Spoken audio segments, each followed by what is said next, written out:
Fred Phelps was born in 1929. He founded the Westboro Baptist Church in 1955.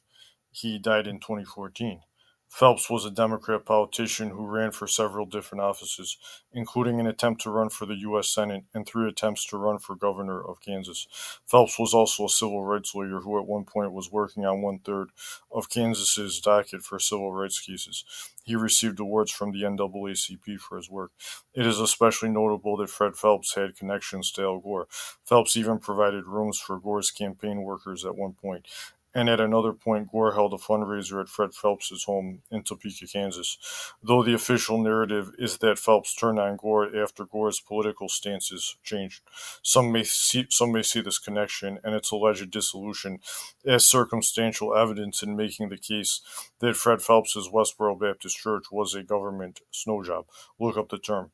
Some may say the same over how Westboro defectors Megan and Grace Phelps Roper have been guest speakers at a private conference on hate and hate speech sponsored by the ADL, the FBI, and the U.S. Attorney's Office. Westboro's caricature opposition to gays through the blatantly obnoxious rude behavior of the Phelps-trained church members, as well as its utterly disrespectful protest of dead U.S. military veterans, was picked up heavily by the mainstream media.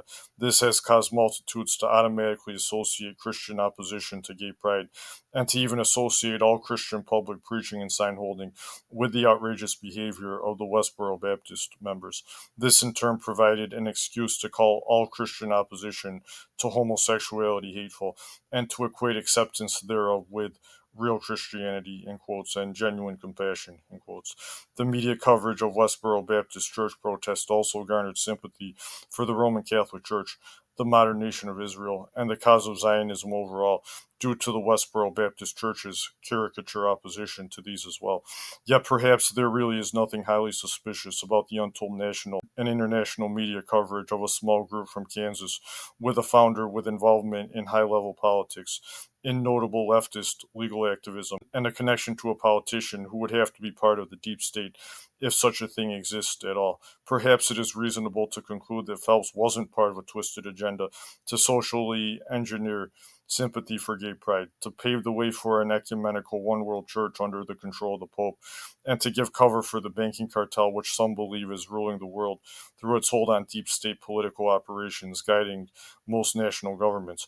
Perhaps there is nothing to see besides a crazy pastor and his cult group, which ended up having such great influence that the crazy pastor's very powerful connections had absolutely no bearing at all on. It's not like there is any evidence here that you really ought to be aware of. Wink.